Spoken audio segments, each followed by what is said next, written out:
नमस्कार दोस्तों, परी कथा में आपका स्वागत है दोस्तों। आज मैं लेकर आई हूँ आपके लिए एक नई कहानी। मुझे आशा ही नहीं, पूरा विश्वास है आपको मेरी यह कहानी पसंद आएगी। चलो कहानी की शुरुआत करते हैं। एक छोटे से गांव में बिट्टू नाम का लड़का रहता था। उसकी उम्र 8 साल थी। वह बहुत हंसमुख व मिलनसार और हमेशा सबकी मदद करने को तैयार रहने वाला लड़का था। गांव के सभी लोग उसे बहुत प्यार करते थे। बिट्टू मन लगाकर पढ़ाई करता था। पढ़ाई में अपने साथियों की मदद करता था, साथ साथ अपने माता पिता की दिल से सेवा करता और उनकी हर बात मानता था। बिट्टू के पिता दिन भर फल बेचा करते थे और उसकी माँ घर संभालती थी। उसकी एक छोटी बहन तथा एक छोटा भाई था जिसे वह बहुत प्यार करता था। पिता की कमाई से घर का खर्चा और पढ़ाई का खर्चा निकल जाता था। स्कूल जाने से पहले बिट्टू सुबह बहुत सारे फल धोकर ठेली पर सजा देता था, जिससे उसके पिता को मदद मिल जाती थी।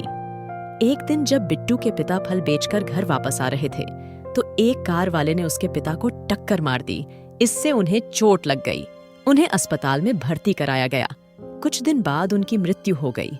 इस हादसे से पूरा परिवार दहल गया। घर में सभी लोग पैसे पैसे के लिए मोहताज हो गए। इस सदमे से बिट्टू के माँ की तबीयत भी खराब रहने लगी। बिट्टू समझ नहीं पा रहा था कि कैसे वह परिवार की मदद करे। बिट्टू फल की ठेली लगाना तो चाहता था, लेकिन अभी वह सिर्फ 8 साल का था। इतनी कम उम्र में वह इस काम को नहीं संभाल सकता था।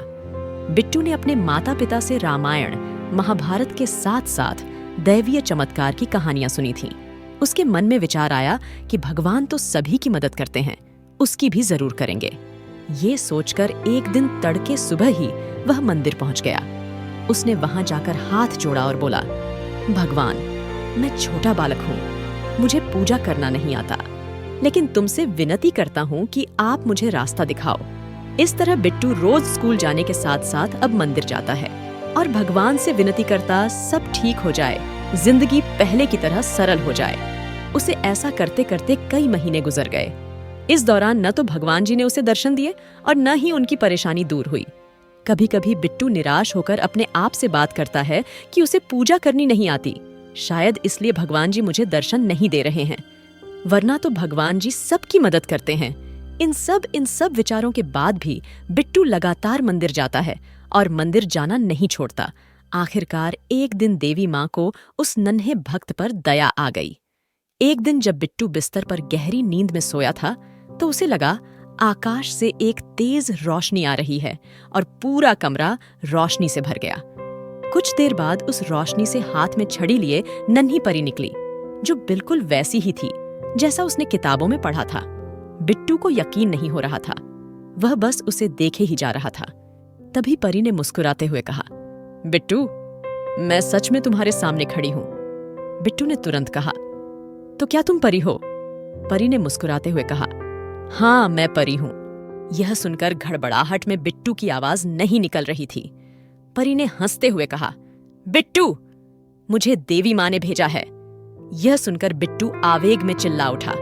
परी ने कहा, बिट्टू, बोलो तुम्हें क्या चाहिए? बिट्टू ने खुशी से चिल्लाते हुए कहा, अगर तुम्हें सचमुच देवी माँ ने भेजा है तो क्या तुम मेरी माँ को ठीक कर दोगी? परी बोली, ठीक है बिट्टू, कल तक तुम्हारी माँ ठीक हो जाएगी, लेकिन मैं तो तुम्हें वरदान देने आई थी, तुमने अपने लिए कुछ मांगा ही नहीं। बिट्टू बोला, मेरी माँ ठीक होगी तो पूरे परिवार की देखभाल कर लेगी। बच्चों पर पहला अधिकार माँ का होता है, इसलिए मैंने माँ के लिए मांगा। परी खुश होकर बोली, बिट्टू, तुम बहुत अच्छे हो, तुम मुझसे एक और वरदान मांग सकते हो।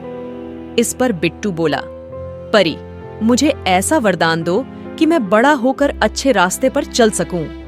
परी ने खुश होते हुए बिट्टू को एक अंगूठी दी और बोली, इसे पहनकर जो मांगोगे वो मुराद पूरी होगी, लेकिन जिस दिन गलत काम के लिए इस अंगूठी का इस्तेमाल करोगे तो इसकी शक्ति खत्म हो जाएगी।